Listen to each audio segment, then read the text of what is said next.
Hi, everyone. It's Mary Kelly. Thank you so much for being with me for this program on how we can increase our workplace, be a better business person, and develop happier and more productive teams by thinking about trust, talent, and teamwork. Now, I know it's been a while since I've seen you, and I'm excited that we get to be talking right now. This is September of 2021, as we are moving forward into our fall and thinking about how we're going to create an even stronger business moving into 2022. So we're going to be talking today about these three elements, and you've heard me talk about them before. Other people have talked about them before, and I think they're critical.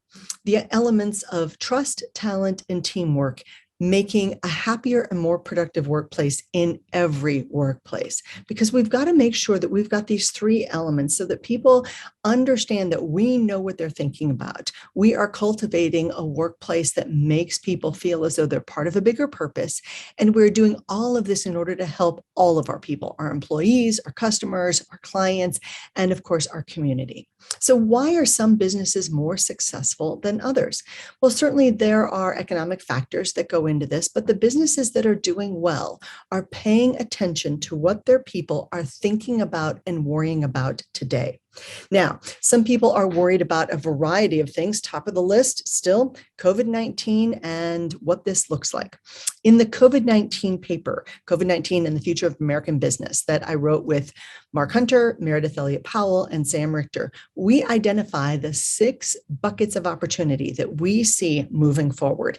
And we maintain that those are people, improving your processes, maximizing your resources, paying attention to technology and innovation, sales and marketing, and entrepreneurship. The COVID-19 Delta variant has thrown a little bit of a delay into this, and it's not the only variant. Some people are not realizing that it's not the only variant.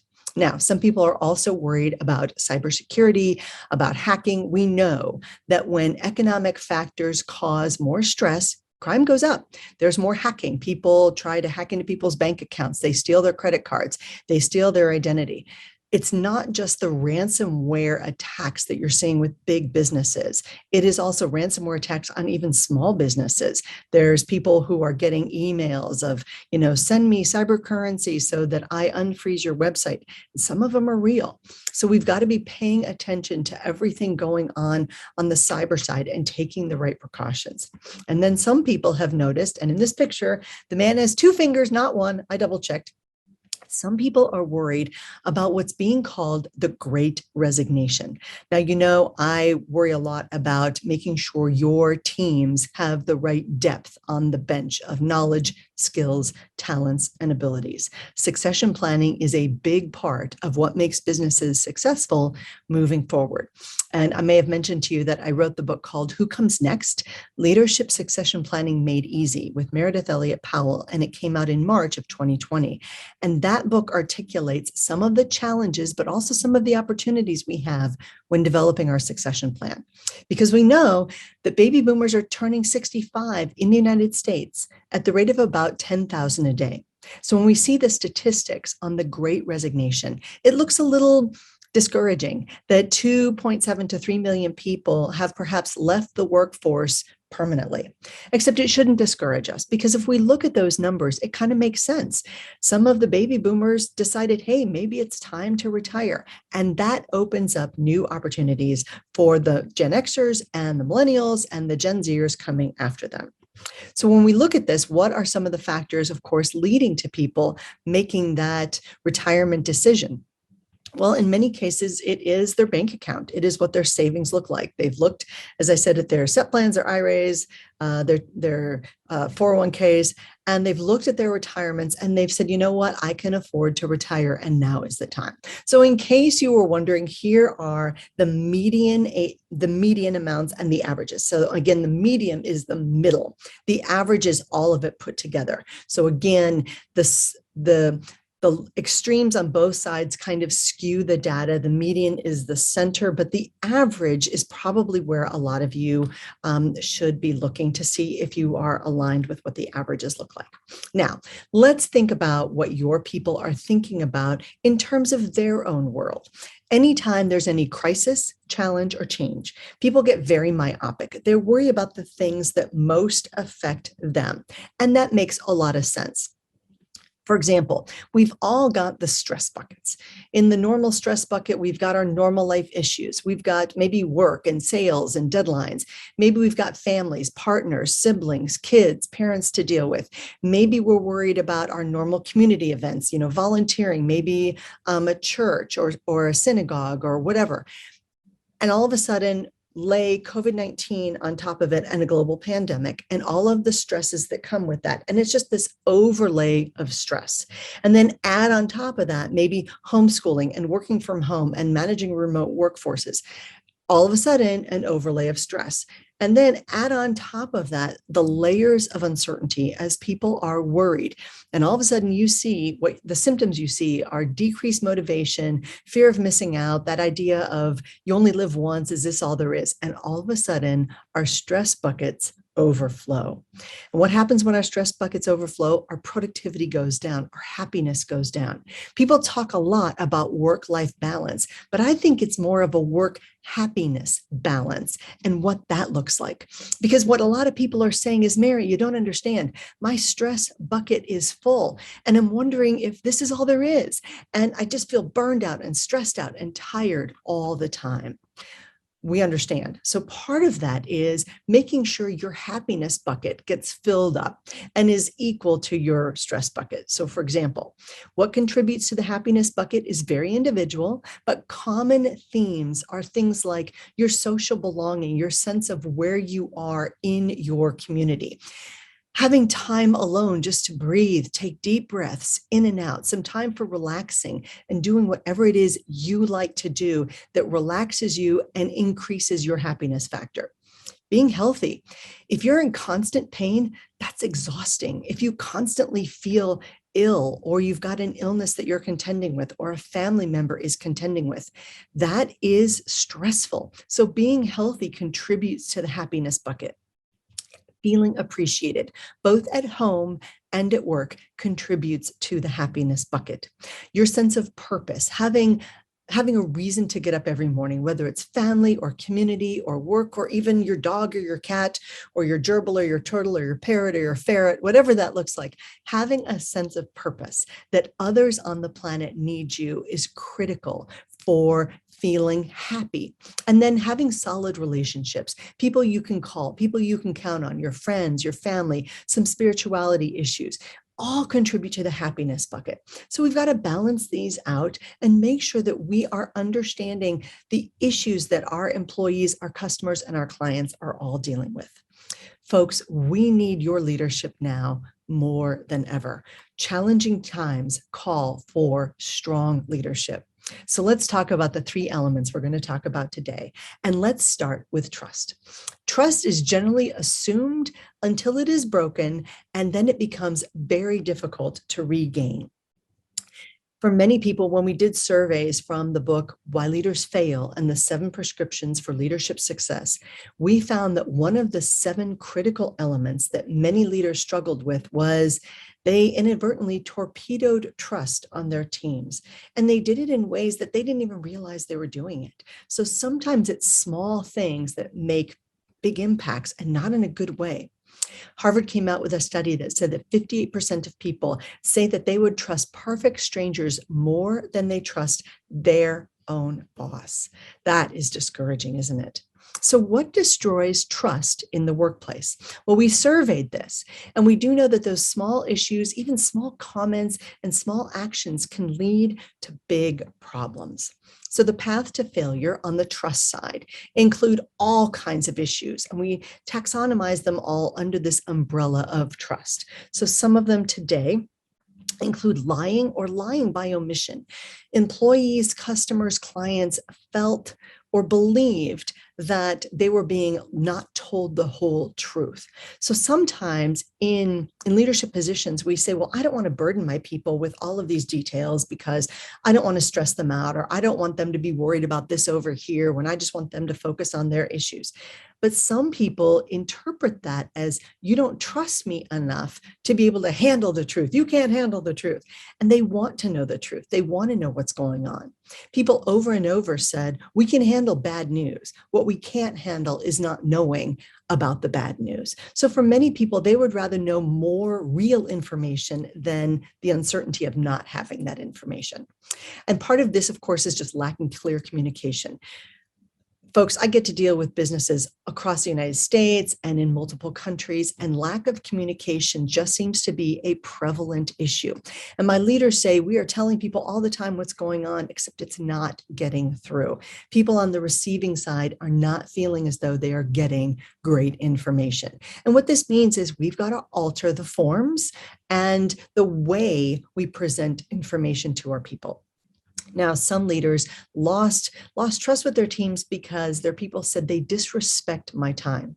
They don't really understand what we do. They waste our time, or they keep us waiting on things. One of the best pieces of advice I ever got was from Gary Ridge, and he's the CEO of WD-40. The best piece of advice he gave me was, I can't be the reason my people can't move forward with doing their job because I'm holding them up. And I thought that was such a great statement, because how many times do we think, oh, I'll get to it later, not realizing that it's impacting our people? So again, that withholding information somehow because we don't think people need it or because it's not relevant to them, people would rather know more than less, and they want more information more often. One of the areas that came up was stealing. We said, really, stealing? What does that mean? Well, some of our employees felt as though their leaders were stealing from the company because they weren't at work when the employees thought they should be at work. In many cases, they were off doing sales calls, they were having business meetings, maybe they were doing strategic planning, maybe they were at a CEO group, whatever that looked like. Employees thought they should be here. And in their mind, they were kind of gypping the company, even though they were working for the company at the time. Easy solution to that: share your calendar. Let people know where you are, what you're doing. And then if you go to a conference or a meeting or a CEO event, bring something back and say, hey, I was at this event the other day and this is what I learned. Or I was at this great conference last week and this is what we learned. Now, some folks are still demanding FaceTime. Now, we love face-to-face communication. Can't wait to get with groups face-to-face, see people, because there's an energy level that we miss sometimes over electronic communications. But some people don't realize that driving an hour each way in order to have a meeting that takes 5 minutes just isn't the best use of their time. Now, one of the other areas that we get into in the Why Leaders Fail book that is outside the scope of this webinar is enforcing rules unethically. But that causes trust problems as well. If people think you're enforcing the rules differently for different people, they get, well, cranky, and they probably should. Now, I saw some organizations, because remember, before all this COVID hit, we had 10 years of unprecedented economic growth, and things were going really well. And that caused some business organizations to set goals that were, frankly, completely unrealistic. They said, oh, we did 8% last year, let's do 15% this year. And the employees knew that there was just a number that was being picked out of a hat, and as a result, they didn't even try. So make sure, if you're going to set goals, that the goals are a little bit lofty but attainable. Now, some leaders and managers sometimes talk about other people. This gets misinterpreted. If you are asking a question about an employee with the purpose of helping the employee, and you're asking other people, hey, what's going on and how can we help? That's very different from gossiping about that employee. When employees hear leaders and managers gossiping about other employees, they assume, probably rightly so, that those leaders and managers are also gossiping about them, and this loses trust. I did find some employees who said their boss name calls people at work. That's just wildly unprofessional, so let's not do that. Setting people up for failure. A couple interesting examples: had a comptroller come into a new organization, and the the budget items that he was already responsible for were already $500,000 over the set budget. And this is what he inherited walking in the door. Well, wait a second. He said, I can't balance this budget because you've already spent $500,000 over the amount that you've been budgeted. And they said, that's not our problem. That's your problem. You're the person in charge of the money. Well, wait a second. That's setting people up for failure, and that's not right. And then being disloyal. If you expect loyalty from your people, they should expect loyalty from you as well. So one of the questions I love to ask is, do you have a corporate culture of trust? And if so, how do you continue that? How do you perpetuate that? And how do you get it? So ask your people, what happens if we don't hold ourselves accountable? Maintaining accountability is always tricky. And so the accountability piece I like to use is getting your folks together and asking them, why is accountability so important? If we don't hold ourselves accountable, how then can we expect our clients to expect things from us? And then once people say, gosh, we've got to be accountable, because if we're not, we've got to, we lose this. And then ask them, how do you want us to hold each other accountable? What are you going to do to hold the other people in this room accountable as well? So part of this, of course, is making sure, building trust, that we provide good feedback and a viable career option for the people we want to keep in our organization. We can minimize the key players leaving our companies by giving them a viable career path. And this means communication and letting them know we are trusting them with roles of greater responsibility, more projects, more actionable items, but also letting them know that we want them to be part of our organization moving forward. I can't tell you how many times I've worked with organizations who had clearly defined a successor to, say, the CEO or the COO or the CIO or the HR director, but they never told that chosen successor that they had them in mind for greater responsibility. And as a result, guess what? Because they weren't communicated with, those successor chosen people left the organization before they could move into that spot, because frankly, they didn't see that their careers were going anywhere. So if you trust your people enough to trust them with running your organization, or whatever parts, trust them enough to have honest communication about their career. And be diligent about keeping your employees informed. Be transparent about what's going on so that they genuinely know where they stand, and let them know what the opportunities are. Be transparent. It builds trust. So what else builds trust in the workplace? All kinds of issues. Trust is also increased with repeated, what I call closed loop interactions. A closed loop interaction is where you say you're going to do something, you do it, but then go back to people and tell them, hey, I did that. The reason that's so important is because when you tell someone they're going to do something, it's still in their head as an unchecked item. It is something still on their to-do list. And you can help get that off their to-do list by simply letting them know it got done. Now, I once had a wonderful man working with me, and I kept asking him, hey, did this get done? This get done? And he would look at me exasperated, and he said, I told you I was going to get it done. And I said, I know that. And I believe that you're going to do this. I said, but until you tell me it's done, it remains like an open text box on my computer that I just can't close out until you tell me it's been finished. So that helped him visualize that for me, it wasn't that I didn't trust him. I trusted him 1,000%. But for me, I couldn't close that text box without knowing it had been done. So closing the loop is what helps increase trust. So let's talk about talent for a few minutes. Talent is your talent, skills, knowledge, ability, and all of the human capital that happens around you. Talent is everywhere, but it's also incumbent upon us to find the right people and develop the right talent for our teams. And this is difficult. How do you find and keep talent right now? Our unemployment numbers are lower than they were a year ago, but they're still very competitive. Because of that, we've got to make sure that we're all thinking about, again, building that leadership bench, finding and keeping the right talent for our organizations. And who needs to think about this? Well, our current senior leaders leaders at all levels, business owners, and investors in organizations. I can't tell you again how many times I've seen investors come in, maybe acquire or merge a company, only to find that the top level of talent, which is really driving the profits of the organization, didn't like where things were going. They weren't communicated with. They didn't feel valued, respected, or appreciated, and they left. So, folks, we oftentimes say people are our greatest asset, and I firmly believe that. So if we're going to do that, we've got to be concerned about keeping our top talent.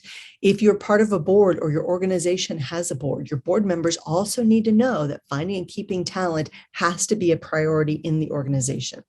If you've got senior leaders who will be that top talent and they want more responsibility, or they're part of the transition teams, or they're young professionals who want that viable career, we've got to make sure that we keep and find that talent. So how do we do that? It takes continuous planning. Many times I see CEOs and COOs say, well, that's an HR function. No, it is everyone's role to be the organization where people gravitate towards because they want to work there. We have to be continuously planning for leadership shifts during a crisis, challenge, or a change. And frankly, that's happening all the time. Our businesses are constantly evolving and changing. So we've got to be constantly looking for what needs to be our leadership bench and growth there all the time. Everyone is important, and everyone in your organization is a leader, and they deserve to be treated that way. Developing and keeping your high potential employees should be the role of every manager and leader. And for senior leaders who are looking at talent and evaluating those future leaders, what are they looking for? Well, they're looking for leadership skills. And interestingly enough, most organizations don't do a great job of helping their folks develop their leadership potential. We're looking for knowledge and aptitude about the business. What do you know? What are you naturally good at? And how can we continue to develop that? And we're looking for great attitudes. As you know, I spent over 25 years on active duty in the Navy. And I have to tell you, you can take someone with a great attitude and matriculate them into a great skill and in a great position. But wow, if you've got someone with a tough attitude, it is way more difficult as a leader to get that person to work well within your organization. We are also looking for people who are problem solvers, not problem makers. We want people who are forward thinking, not just happy with the status quo and the way things are. And that's hard to do. We want people who are supportive of others, not people who are going to badmouth others or bring them down. And we want people who are focusing on organizational success, not people who are looking for glory or taking individual credit. We also want to make sure that we know what our employees are thinking. We want to know from the employee perspective, what are we doing that will help them be better at work? We know that workers have more job satisfaction when they see a path forward for them in an organization. Now, just a caveat, that doesn't mean everyone in your organization necessarily wants that path forward. I've had people who say, look, I love what I get to do, and I don't want to do anything else. I am happy in this job. I do not want to be promoted. I don't even need a pay increase. I love what I get to do. Please do not consider me for any leadership opportunities because I'm good where I am. Again, knowing what your employees are thinking is helpful when you're planning the future of the organization. Your people's confidence and self-esteem also goes up when they realize that they are being actively coached, mentored, and prepared for a higher position. And when employees are selected for new opportunities, they have greater levels of trust in both the management team and the organization. So this concerned me a little bit because the numbers have not changed in the past few years. That Career Builder came out and said that a whopping 58% of managers said that they have never received any management training. And global studies say 79% of people who quit their jobs cite lack of appreciation as their reason for leaving. Folks, if your people are leaving and they're saying, oh, there was another opportunity, it's because they're unhappy with their direct supervisor in most cases. If they say, well, I took a job across town because I just need a change of pace, it's probably because they're unhappy with their direct supervisor. But then I'm fond of saying, if they say, I'm going to move across the country to be closer to grandchildren, well, that could be a very real reason. So how do you find people with the superpowers you need? It starts with making sure you are actively taking an interest in promoting the people you have. And this starts with conversations. So this is the 5-minute leadership promotion plan. Where do you see yourself when you're sitting down with your employees? Ask the question, where do you see yourself in 3 to 5 years with us? What do you picture doing? And what parts of this business or mission really interest you?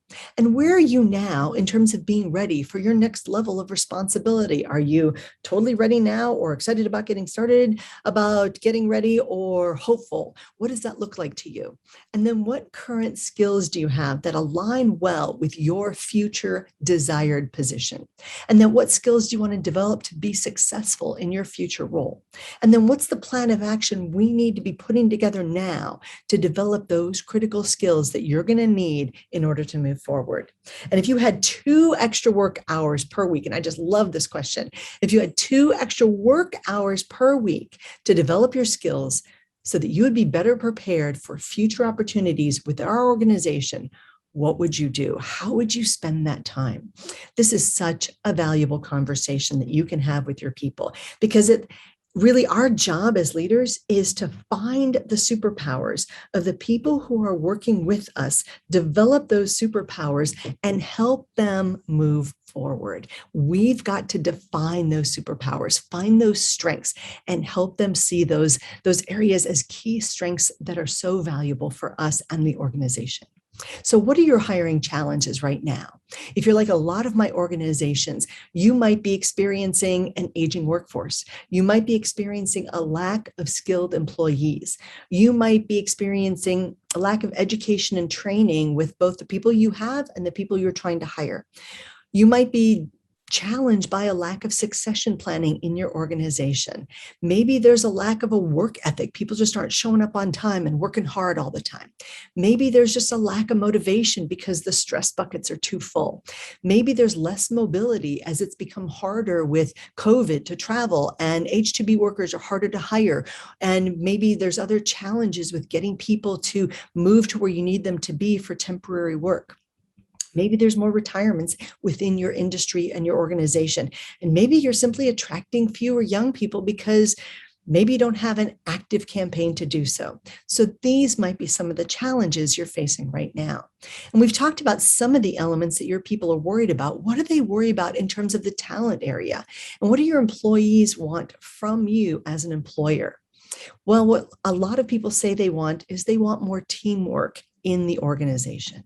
They want their employers to be encouraging people who can work well as teams.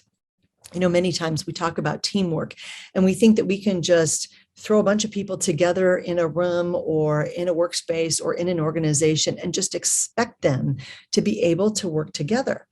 Teamwork takes active working with your people in order to get them to be able to function well together. And this starts with finding some of those superpowers and then figuring out people's differentiations. What makes people different? What are they great at? What are their strengths? And using those differentiating factors in a way that helps them, but helps the organization too. And I'm fond of saying that every single person is like a car. We're like cars. We're basically all the same. Every car on the road right now has tires and an engine and a steering wheel and a drink cup holder. They're all pretty much the same. But where the magic is in all the differences. Maybe there's leather seats. Maybe it's a truck versus a sedan. Maybe there's a sunroof. Maybe there's a different stereo system. These are all the reasons why you drive the vehicle you do. It's in the differences, not the sameness. And this is where people are exactly like cars. We need to find and embrace the differences and then take those differences and use them to make the organization better. Leaders find the differences, and that's where the magic happens. This is what we need you to do in order to build great teams. And we know that right now, it means building teams across generations and different locations, and that can be more difficult. But then I caution my leaders. I say, look, just because you've got a group of, 50-year-olds doesn't mean they all think the same or want the same. We tend to put people into boxes because it's easy to categorize them. And I just want to advise you to be careful when you do that. Just because someone works in a different geography or they're part of a different generation doesn't necessarily mean that they fall into a stereotypical place that we can make assumptions about, because that can get us into, I think, some dangerous places. Leadership is all about leading individuals. One of my very favorite quotes from a general, he said, look, don't lead demographics, lead individuals. And that's really magical to me. We've got to treat people like the individuals they are. Now, remote work has taught us a lot about building teams. And right now, as of this taping, we are seeing a bit of a backlash against remote work. We're finding, and this just came out this week, some workers really don't want to be remote anymore. They're tired of it. There was a recent survey that came out for about 3,300 people across major industries in 10 countries that found that when people are forced to work remotely, it does come with some problems. We've got some virtual exhaustion, some Zoom fatigue, some webinar fatigue, and disengagement continues to rise if leaders are not actively part of building teams with remote workers. So how can employers support workers in this new normal? So I want to touch on this because this is something a lot of workplaces are struggling with right now. As more workers say that they are getting burned out by working at home, they're not as productive as they were at the beginning of all this. We need to understand the new expectations and the needs, and we need to help people see that sometimes returning back to the workplace is a better option for a lot of people. Keep in mind, folks, for some of us, working at home, great, fantastic. If you've got a perfectly equipped home office, if you've got plenty of computer space, plenty of bandwidth, plenty of all of that in your workforce, wonderful. But what if it's not? Remember, a lot of people at home, not so great. They come to work because work is a better place for them. For many children, school is a safer place than home. They get meals on a regular basis. There are teachers who care about them. And some kids don't enjoy that at home. So sometimes we just have to remind ourselves that just because working from home works for us, it does not work for everyone. And we do see the numbers for productivity declining as people are getting just fatigued with everything going on. So 61% of the workforce say that they are craving real human interactions with colleagues. 52% say they miss a change of scenery. Travel agencies are starting to see increased bookings as people are looking to travel. Only 37% of the workforce feels more productive at home than in their office now, and this is down from 48%. 33% of the workforce say they don't want to work from home, and the preference for home working has decreased down to just 1.5 days per week, up from 3 days.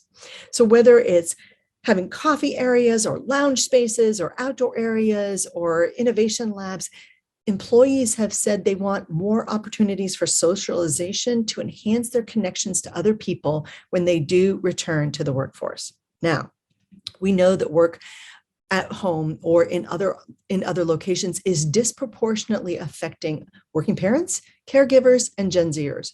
Interestingly enough, the people who say they suffered the most stress in remote work situations are the Gen Zers. Now, there's a couple reasons for that, I think. I think partly it's because they haven't been in the workforce long enough to develop the series of habits and routines that some of us who are maybe more senior have developed over time. I know what my routine looks like every single day, regardless of where I am, if I'm speaking at a conference or I'm doing corporate training or doing some executive coaching, whatever that looks like. First thing I do in the morning is I know I'm going to be checking email. I've got an email screen that helps me screen emails to make sure I'm addressing the important things right away. And I go into the routine, and it doesn't matter where I am on the planet that day. I have a set routine. Just like you don't miss brushing your teeth every day, my work routine is pretty set. But not everybody has those work routines set in place quite so well. And especially if you are working parents and now you're having to do homeschooling or you're caring for aging parents, that throws a whole nother element of time constraints and limitations on your flexibility into your workplace. And for many people, it just means they're tired. They're just tired. There's not enough time in the day.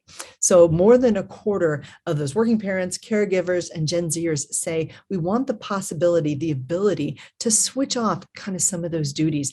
And then people felt guilty about saying, I just need a break from taking care of my aging parents or homeschooling my kids. People feel guilty about it. 57% of working parents with young kids say they feel more exhausted by their workload, that caregivers living with an elderly person at home say that they feel overwhelmed, 57% more on average. And Gen Zers, and again, that number 57% just keeps coming up. They're most worried about unemployment, keeping a job, and figuring out what to do next. Work-life balance is now the #1 workforce priority, according to this latest study. However, I would say that it's more about the balance of the buckets, making sure that your stress bucket is being balanced with your happiness budget.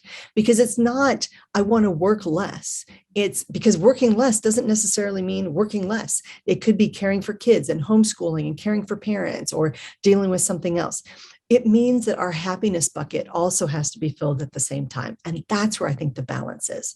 So we know that more than half of the workforce say that work-life balance is their #1 priority, even more than securing a salary. Remote work has taught us a few things. #1, leaders, we need more communication with our people, our clients, and our customers more often. My friend David Newman says, your clients and your customers are not tired of hearing from you, but they may be tired of hearing about you from you. People need more flexibility with more accountability.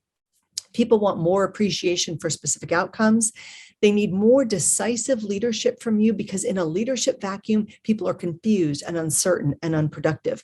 And they need more strategic actions. They need to know your vision moving forward. So how can your people work even better together and moving forward? What does that look like?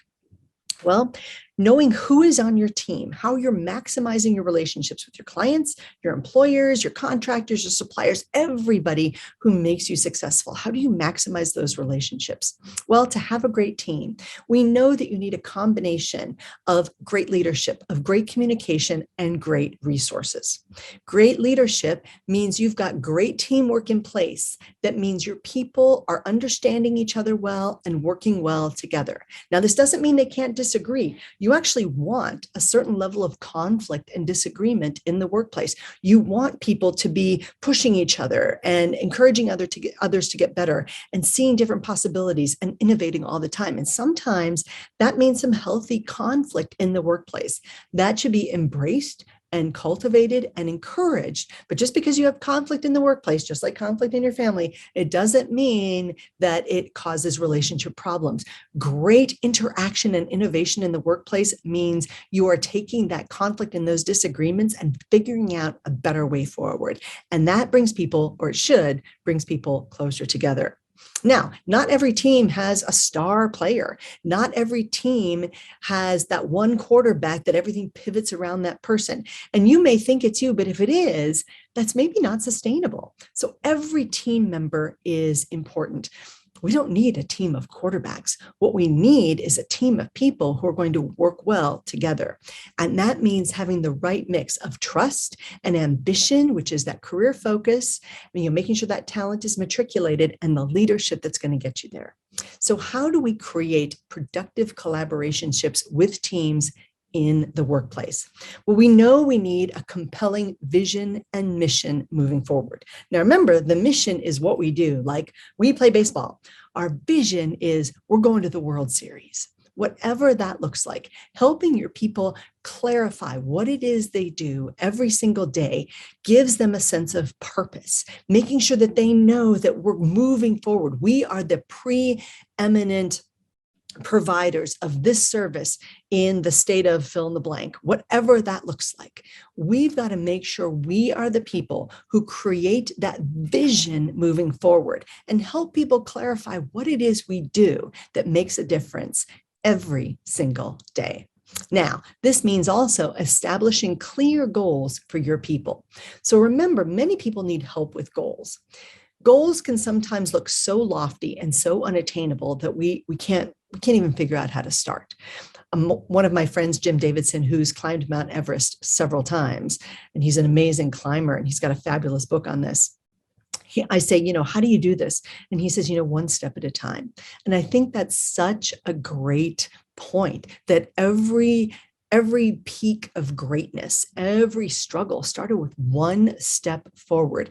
My friend Peter Stark says, what's the next logical step? He asks that question to me all the time, and he pushes me to move forward. So sometimes our people, they've got a goal, but they don't know how to make that goal a reality. So if we're going to make that goal a reality, I just want to encourage you that some of your people see that goal as a mountain, and you have to help them break it down into manageable chunks. So, for example, let's say your goal is or their goal is to lose 5 pounds. I'm just taking an easy goal that has nothing to do with work to break it down. So some of the obstacles might be, so I'll take my case. I travel a lot. I don't really like the taste of water, and I know water is good for me, and I don't always like to eat vegetables. Okay, so those are some obstacles that get in the way. Oh, and then, maybe I say I don't have time to work out. So obstacles that lots of us have. So we list the obstacles in the 5-minute goals plan. And then for each one of those obstacles, we brainstorm on the solution. Okay, I travel. Well, I can get up 15 minutes earlier wherever I am and, make time for some healthy habits. So travel is not an excuse. I don't really like the taste of water. Well, maybe there's some drops I can put in the water that makes the water taste better. Maybe I just need to be more disciplined and carry around a bottle of water like what I've got with me right now, so that I am making sure I get my required, several bottles of water in a day. Maybe I can make a point to maybe not have a cocktail until I've had all the water I should have for the day. Maybe I should alternate my cups of coffee in the morning with bottles of water, whatever that looks like. And then trying to get vegetables in. Okay, so maybe eat a salad a day. Wherever I am, I can hopefully find a salad. So that takes care of that. And then not getting in the exercise. Well, lots of us have smartwatches that will help us track the exercise. And maybe I just make it a point to set an alarm every night at 8 o'clock. And if I haven't gotten my steps in, go run the stairs wherever I am. So that's brainstorming on the solutions. Now, from those solutions, then we can create action steps that allows us to take the right action. Action steps are things we can cross off the list. So take the goal, break it down into the obstacles, brainstorm on the solutions, and then map out the action steps. Number 3, specialization. Help people do what they do best. And you as a leader need to be doing the things that you do best as well. Many of my entrepreneurs, my leaders, my business owners, they're overwhelmed, overtired, and overstressed because they're trying to do it all. And there's part of their brain that says, because I can do it, I should do it. And I'm going to push back on that a little bit. I'm going to say, just because you can do it doesn't mean you should. There are a lot of talented people out there. And if you can delegate it or outsource it, I would encourage you to try, because you need to be freed up to do the things that you do best. That's a great way to think about comparative advantage and competitive advantage. Now, number 4, make sure everyone on your team understands their clear roles and responsibilities. In economics, there's something called, there's a variety of economic theories that play into this. But if you remember, in the Middle Ages, there's a theory on this. In the Middle Ages, we would build structures around a grassy area, and then everyone would graze their cattle and their sheep in the middle of this grassy area. And the problem was, because nobody owned that land, nobody really took responsibility for making sure that the animals were moved from a high grass area to another high grass area so the grass could regrow. This is why your microwaves in your workplace and the refrigerators, if it's a shared area, if everybody owns it, nobody does. And this is the problem. There's an economic theory around this. If you give the same people the same role and responsibility, 2 things are going to happen. It's not going to get done. And here's why. Either people are going to be afraid of stepping on the other person's toes, and they don't want to do that, or they're going to assume that the other person did it, so they throw up their hands and go, it's not my responsibility. This is also why there's overfishing in the oceans. So make sure you've got clear roles and responsibilities. Number 5, practice and encourage respect and appreciation throughout the workplace. I can talk for days on how to increase your appreciation in the workplace. The big question is, if I came into your workplace and asked the question to your employees, do you feel appreciated enough at work? Would they say yes? And that's the question. Number 6, be adaptable to changes, be flexible. Understand that all businesses need to constantly innovate, constantly move forward, and make sure that we are adapting to the latest and greatest changes in our organization so that we are staying on the cutting edge, so that we're remaining relevant. And this means not just our products and services, but also our knowledge, our skills, and abilities. Number 7, make sure that we've got flexible implementation. I recently came out with a book called The 5-Minute Leadership Guide. And I thought it was a great idea to map out your leadership lessons, your priorities, your challenges, and the leadership that you're going to practice every single day for a year. Well, I came out with that. And then the feedback I got was, hey, a year is just too much. It's too daunting. It just seems too hard. So then I took that book and I shrunk it down to a 31-day leadership application book. And it's slightly smaller. It's only 8.5 by 5.5, so it's slightly smaller. And it just made it seem more attainable. 31 days to being a better leader just seemed easier than 365 days. So sometimes we've got to look at our own great ideas and be willing to change them if that is not what our customers, our clients, and our people need from us. We've got to be flexible with how we implement changes. Now, number 8, focus on fixing the problems, not the blame. Whenever things get difficult, there tends to be a lot of finger pointing back and forth. Fix the problem, not the blame. And when people see that you as a leader are correcting mistakes well, it will increase both your trust, your talent's ability to stay loyal to you, and teamwork. People want to make sure that leaders are fixing the real problem. As I say, don't put a Band-Aid on a serious wound. Don't put a little Band-Aid on it. Actually fix the real problem. Find the root cause. And then once you fix the problem, make a plan to make it right. And then put something in place so if that looks like it could happen again, that you're not going to let it happen again. Focus on fixing the problems. And in a lot of my businesses, folks, I have to share with you, it's the process that's broken. It's the procedures. And sometimes it's the policy that dictates those. Look at all of those process, policies, procedures, and see if there's stuff that doesn't make sense. And if it doesn't make sense, it's time to get rid of it, because all it's doing is putting your people in an impossible situation. Remember, it goes back to that trust area where we're putting our people in a position where they can't succeed. We want our people to succeed. So look at your process, policies, and procedures, and all of those things that go with that, and fix those problems instead of fixing the blame. Number 9, create and cultivate an attitude of ownership. Make sure that people around you feel as though they are owners of the organization. I was working with another firm and I found a young lady and I went to the CEO and I said, I don't know where you found her. She's fantastic. She thinks like the owner of the company. And he was the owner of the company. I said, she thinks like an owner. She is mindful of resources. She is careful with certain things and she is unbelievably good with customers. She thinks like an owner. And those are the kinds of people you want. Cultivate that idea of ownership in your organization. And then when things get tough, and they will, because they always will, please practice some patience and understanding. Now, that doesn't mean you don't hold people accountable. You do. But what we need is patience and understanding. And we need to help our people move through tough times. And let's face it, we're in tough times now, but it's not going to go away anytime soon. We're going to have to contend with tough times, well, forever. So let's be the leader people look up and respect to, because we are practicing the right levels of patience and understanding. And at the same time, we want to instill and cultivate that desire for excellence in everything we do. I love that in many Air Force commands, they say excellence in all we do. And it's such a good reminder. And I do think that people need reminders. Now, some people say, well, I don't like those pithy statements on walls. I don't think it does anything. Except I have a sticky note on my computer that says, drink more water today. And I know to drink water, but I just like to have it in front of me so that I do the right thing. I take the right action. So thinking about excellence in all we do and making sure that our people understand that we want them to be excellent. We want them to be great. We want them to have fabulous moments and feel great job satisfaction and derive elements of happiness in their happiness bucket because they get to work in a great workspace and work with great people and serve amazing customers. That's the kind of excellence I'm talking about.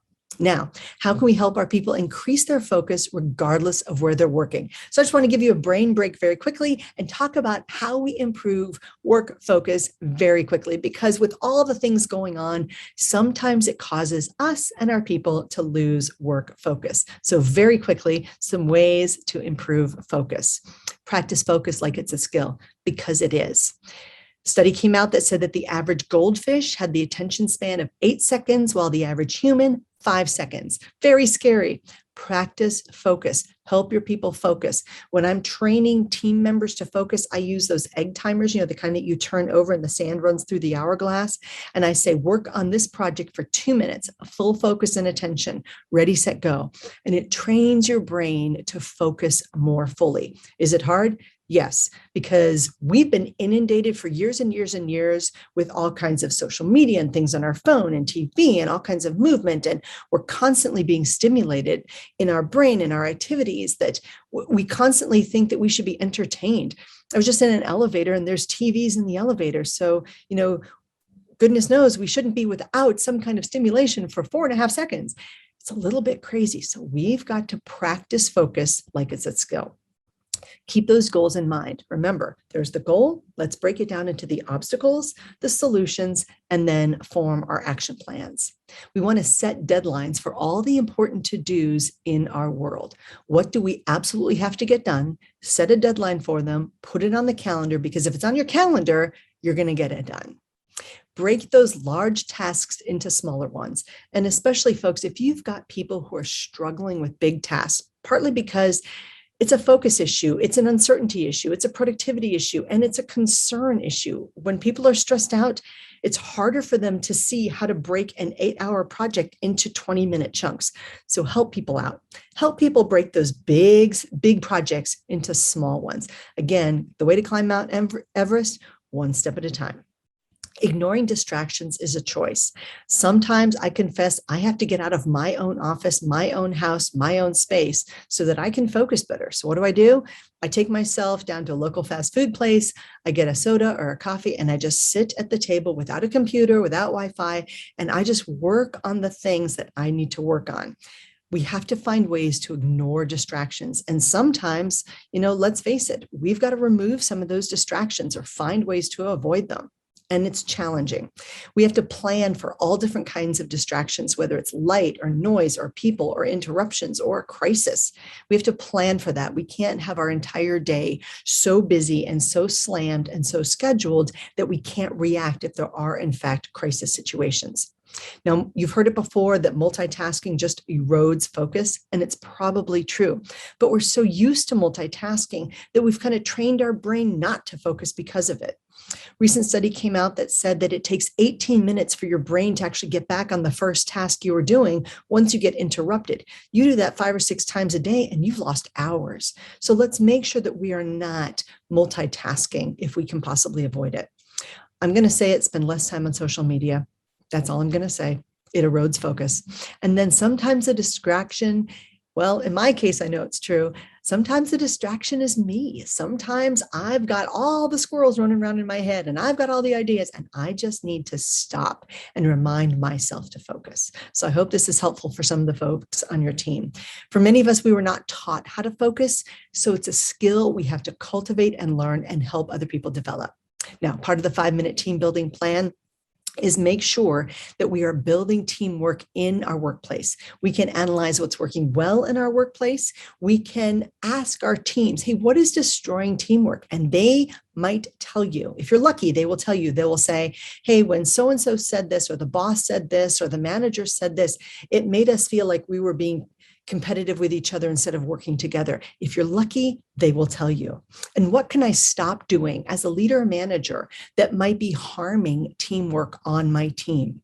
Now, some people are just those people everybody wants on their team. What are they like? What characteristics do they imbue? Do they exemplify? Do they exhibit to everyone else because everybody wants them on their team? And maybe we can encourage ourselves and other people to be kind of like that. And then how do I cultivate those qualities? And what are some of those characteristics of great teams that I need to keep in mind? This is a great teamwork exercise, and I would even break it up by week. I would take one or two questions and address those in your team meeting, maybe once a week, maybe over a course of several weeks, because you want this to be part of your corporate culture. You want it to be embedded in your corporate culture, and you want to be constantly looking for ways to improve, and this might help. So I hope this was helpful to you today. Your key takeaways also include the individualized leadership assessment, and that is based on the 7 prescriptions for success, and that's in those 7 categories of the Why Leaders Fail book, and it is found totally free, totally confidential, just for you at www.7prescriptionsforsuccess.com. And you also get the 5-minute leadership promotion plan, as well as the 5-minute team building plan. And as a bonus, because you stuck with me till the end, you get the 12-month business success and accountability bonus planner. And that is available to you at, if you text the number 66866, I know you have to pay attention right up until the very end, 66866, and you text the word dog, that will all pop up for you. So I hope this has been helpful. It is my pleasure to be with you. Thank you so much, and have a great day.